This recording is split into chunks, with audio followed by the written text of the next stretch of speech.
Alright guys, welcome back again to some more Umineko. I cannot stress enough how much and how terrible a character Rosa is. Terrible character, terrible person, and especially a terrible mother.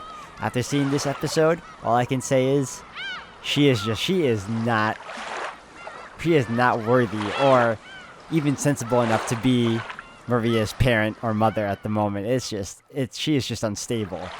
So, if anything, guys, you'll know what I mean when you see this episode. Hope you all continue to enjoy. Thank you again for all the love and support. Let's continue on. Alright, everyone, and we're back. 僕が一緒に行けないところでも、この子たちなら一緒にいてくれるよ。なら、寂しくないかも。お家に帰ってくるまで我慢できるかも。ママと先生にさえ見つからなければ、僕たちはいつだって一緒にいられるんだよ。そして、いつまでも一緒にいよう。遊んでいよう。僕たちはマリアを絶対に一人ぼっちになんかさせないから。うりゃ！ Maria's expression finally regained a little bit of its brightness. That's right. Thinking about it, my world didn't start out with Ange in it.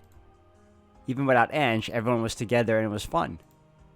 So it's weird to suddenly get sad just because Ange is gone when she was the last to come in. All that's happened is that I've returned to the world right before Ange entered it. So there's nothing to be sad about. 寂しくないよ。サク太郎もみんなも一緒だもん。うりゅう！マリア、大好き！もう人間なんかに、マリアの世界には誰も立ち入らせないよ。マリアージュ・ソルシエールは、マリアとベアトリーチェだけの二人きりの同盟。Even though Beatrice was technically human? もともとベアともエンジェを加えるのには反対してたし、これでいいんだもんね。エンジェはまだ幼すぎたんだよ。エンジェのことは、また仲良しになれるまで当分を忘れていていいと思うよ。マリアがまた元気を取り戻せたら一緒に遊べばいいよ。それまで僕たちみんながずっとそばにいるからね。ありがとう。サク太郎、みんな。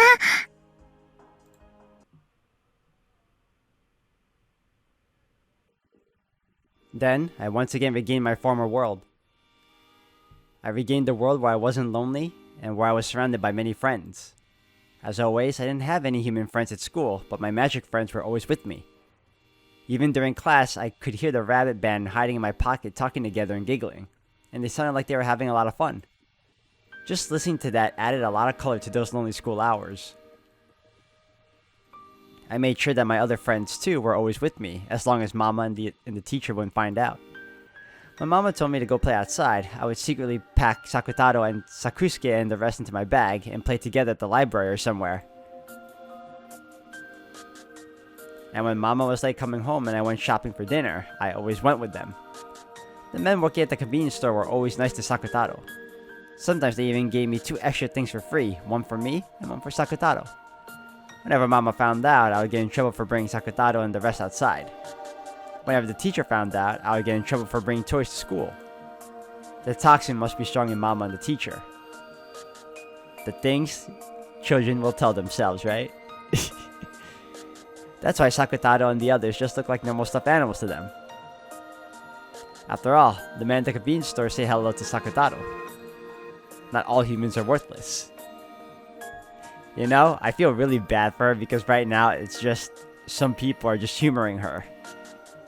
We're still not certain if magic is apparent in this particular episode. Or yeah, because in the past episodes, it was confounding. You couldn't really tell what was what. And right now in this one, outside of the whole Battler Beatrice's, what do you call, ongoing battle, we have this separate story here, and if it wasn't for what was going on outside of that, you would think maybe this girl's just delusional. There are a ton of people who, unlike Ange and Mama and my teacher, can say hello to magic friends like I can. マリアちゃんかい。いらっしゃい。今夜もママは帰りが遅いのかい？でも、サクタロたちも一緒だから寂しくないの。ねえ、サクタロ。ウリュウ。今日はね、僕だけじゃないんだよ。他のお友達も一緒なんだよ。おや、他のお友達かい。今日はどんなお友達が一緒なんだい？今日はね、森の音楽隊のウサギさんたちも一緒。ほら、ポケットに入ってるの。Maria began to line up 4 ceramic rabbit dolls in the register. As the owner of the shop looked at them with a smile, he signaled the part-timer with his chin. The sign on the other register said closed was taken down, and the part-timer called out for everyone to move over there. All of the people in line behind Maria formed a new line over there instead. そうかそうか。マリアちゃんにはお友達がいっぱいだね。ママも早く帰ってきてくれればいいのに。ママはまたお仕事が忙しくて会社にお泊まりなの。最近はよく忙しくなるの。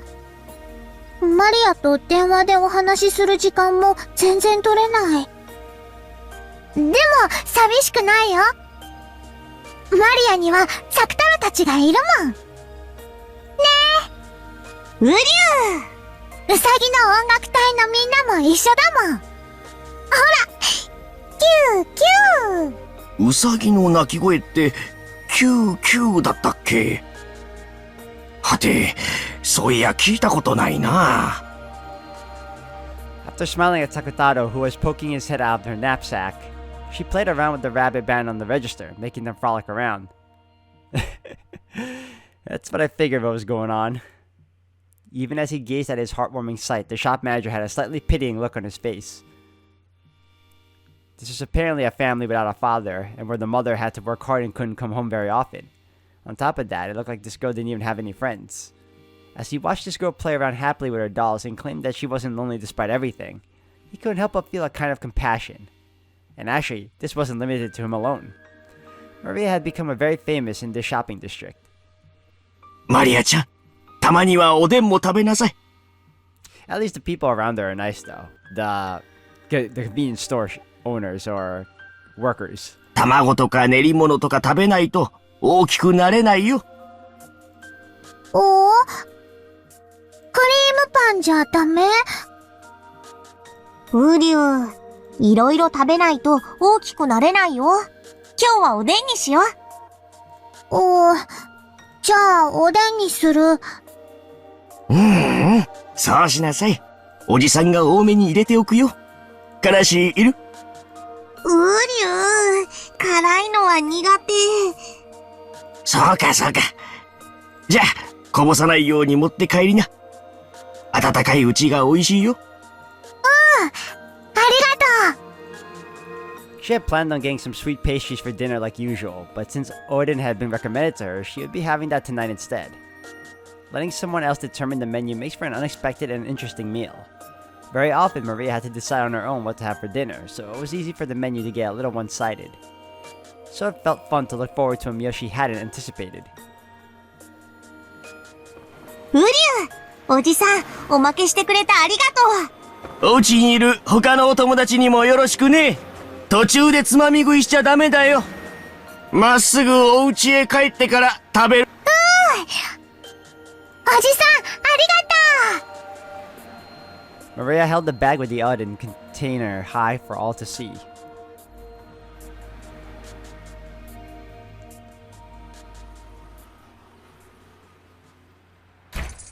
Oh, あれ？ウリュウ？どうしたの、マリア？ポケットに鍵がない。Standing in front of the door to her house, Maria searched and patted all over her body. The key to the house wasn't there. She always methodically put it in the same pocket. So there was no way she had to put it in another pocket, but she searched her whole body just in case. It really wasn't there. お財布を出した時に落とした？お財布を出してしまう時にはちゃんと手応えがあったもん。途中でポケットを探った時にもちゃんと手応えがあった。途中まではあったの。落としてなんかいない。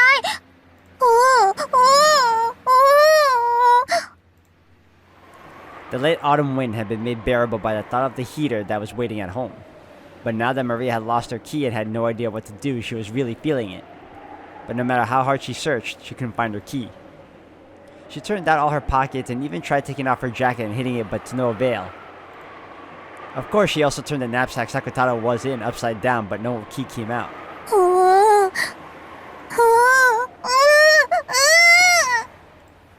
Or maybe you dropped it on the way home. Backtrack a little bit. Something that should have been there wasn't where it was supposed to be. Why isn't the key there when I didn't do anything wrong? Why isn't it? Why? Why? Maria stamped on the ground, cold and frustrated and angry. The bottom of her foot throbbed, but even so, it didn't lessen her frustration. Before long, bitter tears were pouring down her face.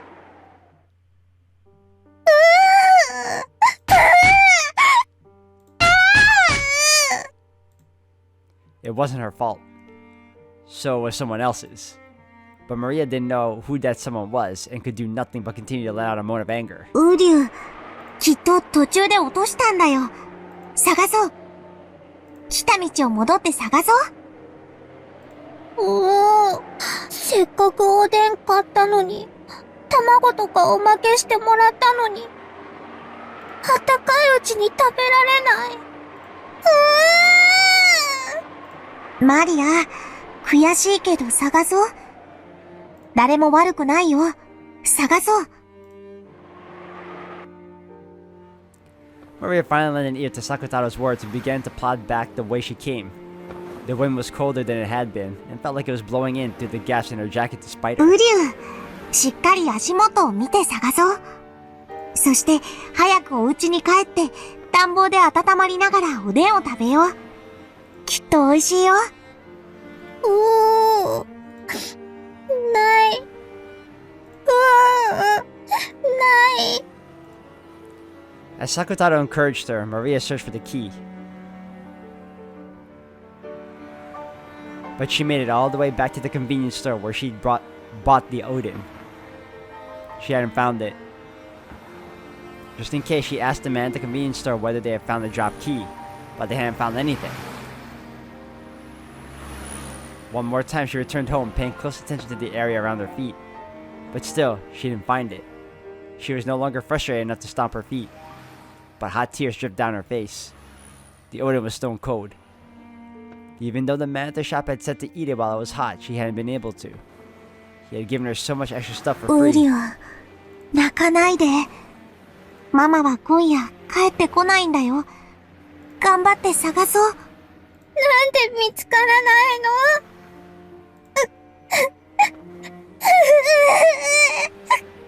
マリア、泣かないで。頑張って探そう。マリア。Maria was no longer able to hold back her tears. Sobbing, clutching Sakutaro, and with the Odin bag in her hand, she returned once more down the road she had come by.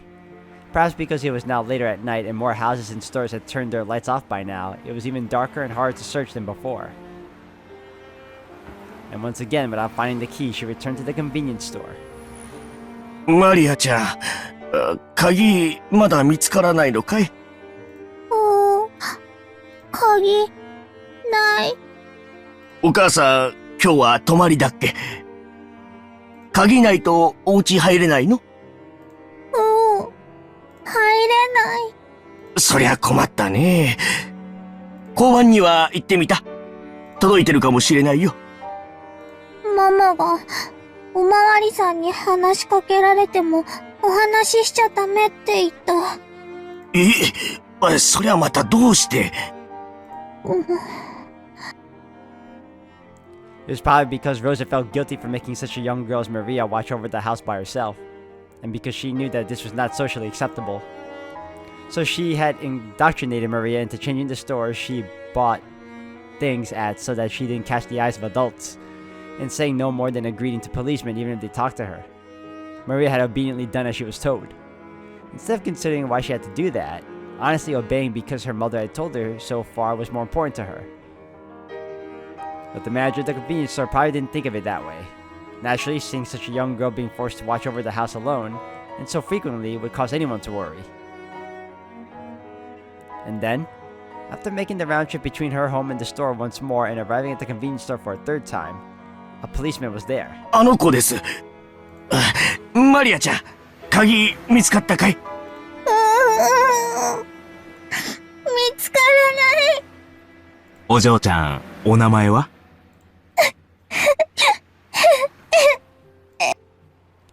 ？The policeman asked her name, but Maria didn't answer. お母さんにおまわりさんとお話ししちゃいけないって言われてるの？大丈夫だよ。おじさんは怖くないよ。お嬢ちゃんは晩ご飯は食べた？買ったけど、お家に入れないから、食べられない。お母さんはどうしてるの？今日は帰ってこないの？お仕事？お母さんの会社の連絡先、わかるかな？ Maria hung her head limply. She didn't understand why the policeman was getting mad at her. No, he probably wasn't getting mad at her, but if this reached her mother's ears, she would definitely be in trouble. Even if she didn't understand the reason why she would be in trouble, she at least understood that much. But the policeman wouldn't let Maria go, and her head was swimming from hunger. The policeman noticed that, and it was decided that they could talk as they ate in the police box. I was taken to the police box. I had my Odin heated in a microwave oven, and there were even salty rice cakes and hot tea brought out for me.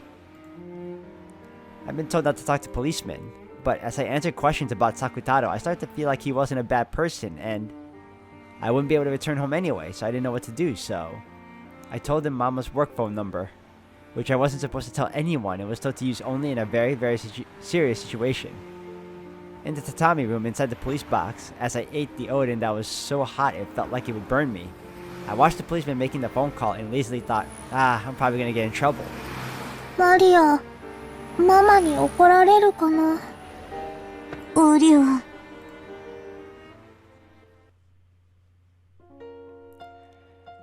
He must have been listening to the phone ring for a very long time. With the receiver up to his ear, the policeman looked up at the clock and 営 grumbled. 業時間終えちゃってるから出ないのかな？もしもし、もしもし、有限会社アンチローザさんで。こちら、小松川警察署千本桜駅前交番でございます。う大館じゃないや、後宮社長さんはいらっしゃいますか？ Oh, that's another word I need to check out. Hold on a second.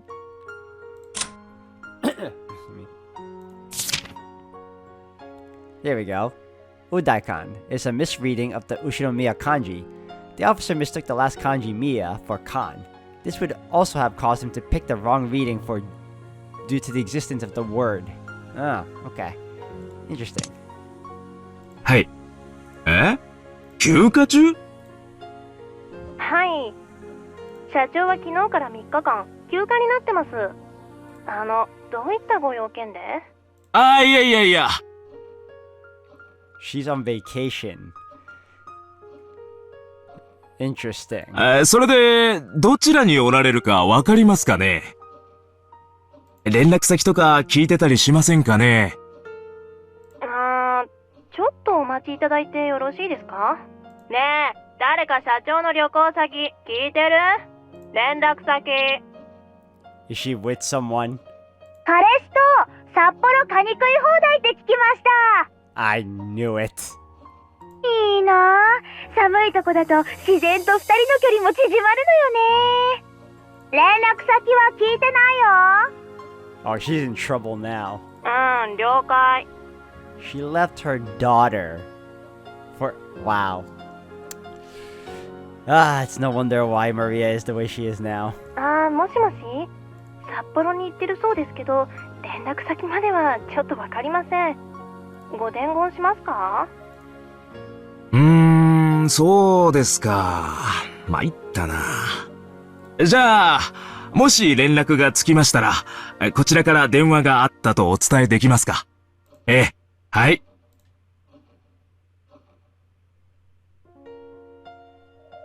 After that, I was taken to the police station, which was bigger than the police box. and they said I could spend the night there. And they asked me all kinds of things about myself. A lady who called herself the district welfare officer came by and asked about various things. And she said to me, "You poor thing." When I heard that, I learned for the first time. マリアって、かわいそうだったの？ウリュウ、そんなことないよ。マリアは幸せ。ほー。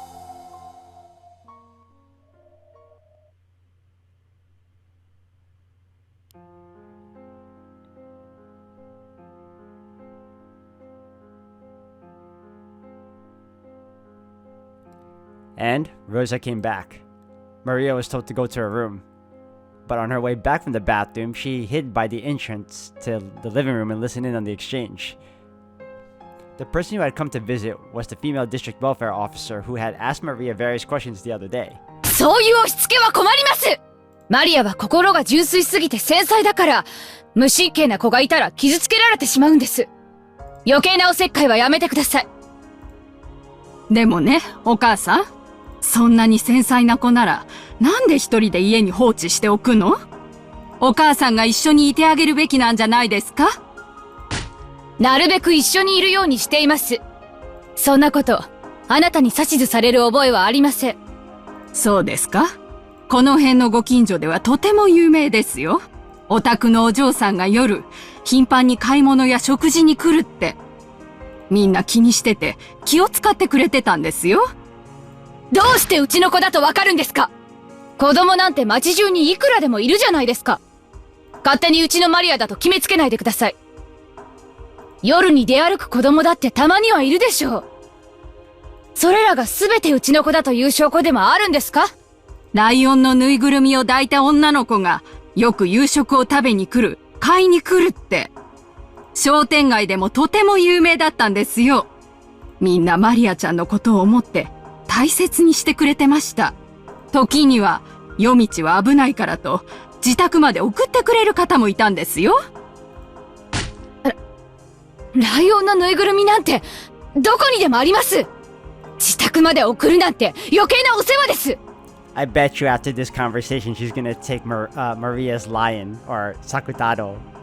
マリアを誘拐するつもり？マリアに構わないで。マリアは私の子です。私が育ててます。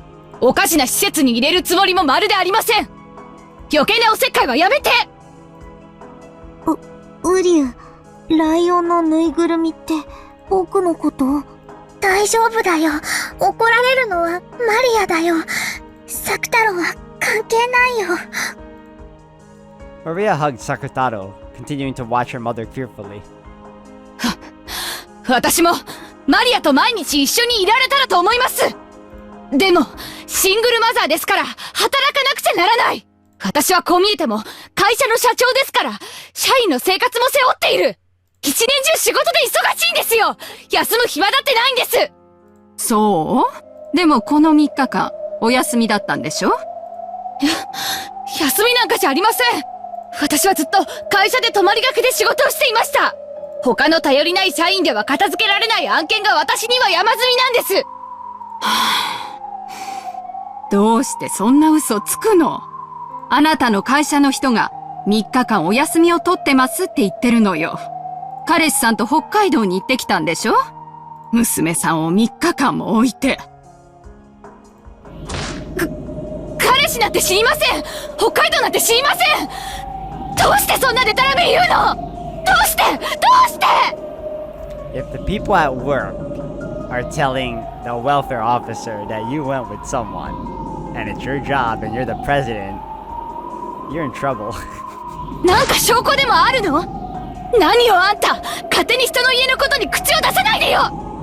私はマリアを愛してるのよ。私には私なりの愛し方があるのよ。勝手に口出さないでよ。I'm surprised they didn't take Maria already. 私は旅行になんて行ってないわよ。仕事してたのよ、ずっと。マリアに1秒でも早く会いたくて、仕事を少しでも早く片付けようと一生懸命会社に泊まり込んで、ずっと知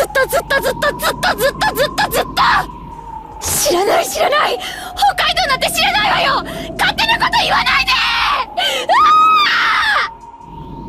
もう帰ってよ。なん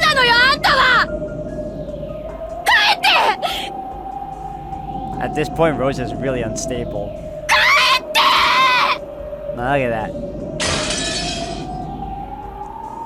Rosa raged, her hair flying wildly. She stood up with such force that her teacup fell over. And far louder than that noise was the sound of her beating the table with both hands. When faced with this rage that could accurately be described as wide-eyed derangement, the female welfare officer couldn't help but be taken aback. And the same went for Maria, who was secretly watching this from the hallway. She had seen her mother enraged several times before, but she had never seen her go this berserk with anger. Seeing this, Maria was sure this was no longer her mother. It was some other evil being that was possessing her mother's body. And then, the evil being discovered her.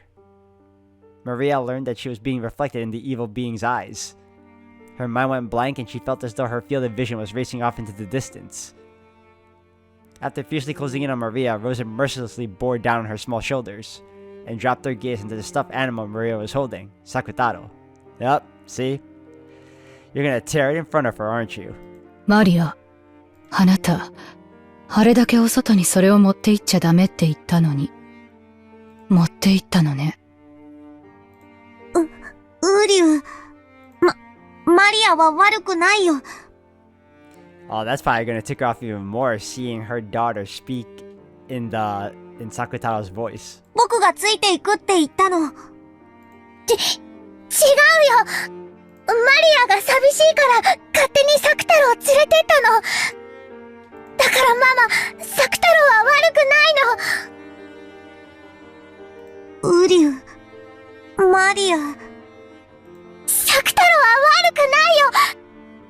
サクタロは悪くないよ。The brunt of Rosa's anger was aimed not at Maria, but at the lion stuffed animal Maria was holding. A girl came shopping in the middle of the night, always clutching a lion stuffed animal. Because of that, she had become well known in the shopping district. ぬいぐるみ持ってっちゃダメって言ったでしょ。どうしてあんたはママの言うことが聞けないのよ。どうしてよ。どうして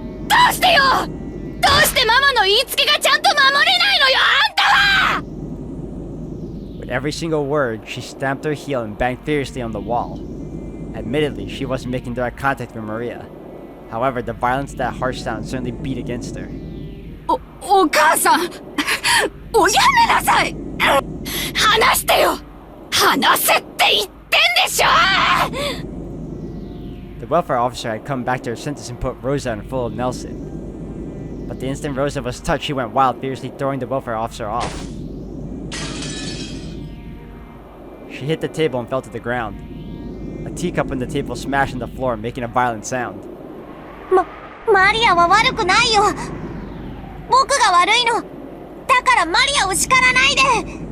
サクタロを連れてったのはマリア。サクタロは悪くないの。サクタロは悪くないの。だからサクタロをそんな怖い目で見ないで。マリアを叱らないで。マリアを叱らないで。ウリュー。あんた、さっきから何をやってるの？あんた、そのお人形さんごっこ、外でもやってたの？お店の人の前でもやってたの？だから覚えられちゃうんでしょ？少しは考えろ、このバカ！なんであんたはそう大バカなのよ！ That's a terrible thing for a mother to say. 正直におっしゃいな。お外でお買い物をするとき、ママに内緒でいつもそのぬいぐるみを持ち歩いてたのね。ウリュウ。その変なぬいぐるみ語をやめなさい。ぬいぐるみじゃなく、あなたの言葉で喋りなさい。サクタロはぬいぐるみじゃないよ。マリアの友達だよ。ぬいぐるみって言わないで。言わないで。はいはい、わかったわ。サク太郎だったわね、名前。ママに内緒でそのサク太郎人形を持っていつもお買い物に行っていたのね。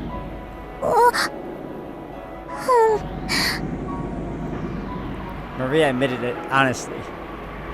If If she hadn't admitted, then Sakutaro would have said something to take the blame.